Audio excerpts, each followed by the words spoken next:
Hi friends, మీరు కనుక మన ఛానల్ని ఫస్ట్ టైం చూస్తున్నట్లయితే కనుక మన ఛానల్ సబ్స్క్రైబ్ చేసుకోండి.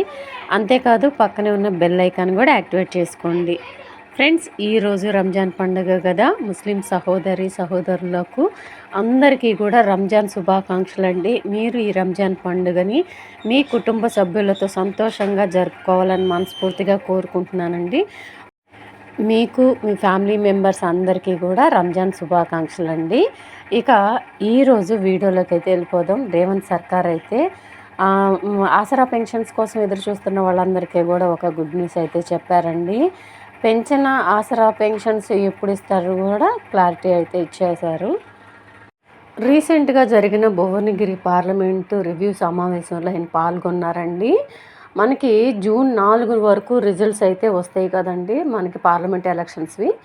ఆ పార్లమెంట్ రిజల్ట్స్ రాగానే పార్లమెంట్ ఎలక్షన్స్ రిజల్ట్స్ రాగానే 4th మనకి రిజల్ట్స్ అయితే వస్తాయండి. తర్వాత రిజల్ట్స్ అయిపోయిన వెంటనే కూడా మనకి జూన్ చివరి వారంలో అయితే మనకి గ్రామ పంచాయతీ ఎన్నికలు అయితే ఉంటాయని చెప్పారండి, అనౌన్స్మెంట్ చేశారు.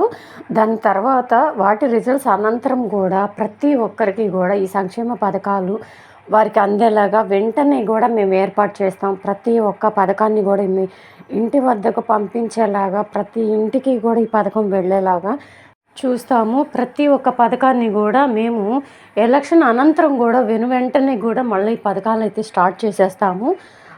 వీటి మీద ఇందిరమ్మ కమిటీలు కూడా వేస్తాము. ప్రతి కమిటీ సభ్యునికి కూడా 6,000 గౌరవ వేతనం ఇస్తామని చెప్పేసి రీసెంట్గా రేవంత్ రెడ్డి గారు అయితే ప్రకటన అయితే చేశారండి. ఎటువంటి ఆలోచన లేకుండా దీని మీద ఈ పథకాల గురించి ఎటువంటి అనుమానం లేకుండా మేమైతే తప్పనిసరిగా ఎలక్షన్ అనంతరం కూడా ఎలక్షన్ కోడ్ తీసేసిన వెంటనే కూడా ఈ పెంచిన ఆసరా పెన్షన్సే కావచ్చు, మిగతా అన్ని పథకాలు కూడా కంపల్సరీగా ఎలక్షన్ కోడ్ తీసిన వెంటనే కూడా ప్రతి ఒక్క కుటుంబానికి సంక్షేమ పథకాలు అందేలాగా మేము ప్రయత్నిస్తాము, తప్పనిసరిగా చేస్తామని రేవంత్ రెడ్డి గారు అయితే ఒక ప్రకటన అయితే చేశారండి. ఇక ఈరోజు ఈ వీడియోలో మీకు చెప్పాను కదా, ప్రతి ఒక్క పథకం కూడా మనకి త్వరలోనే ఎలక్షన్ కోడ్ తీసేసిన వెంటనే కూడా మనకు అందబోతున్నాయని రేవంత్ రెడ్డి సర్కార్ అయితే గుడ్ న్యూస్ చెప్పారు. ఇదండి ఈరోజు వీడియో కనుక నచ్చినట్లయితే ఈ గుడ్ న్యూస్ని అందరికీ కూడా దయచేసి షేర్ చేయండి. ఈ వీడియో కనుక మీకు నచ్చినట్లయితే ఒక చిన్న లైక్ అయితే ఇవ్వండి. Thank you.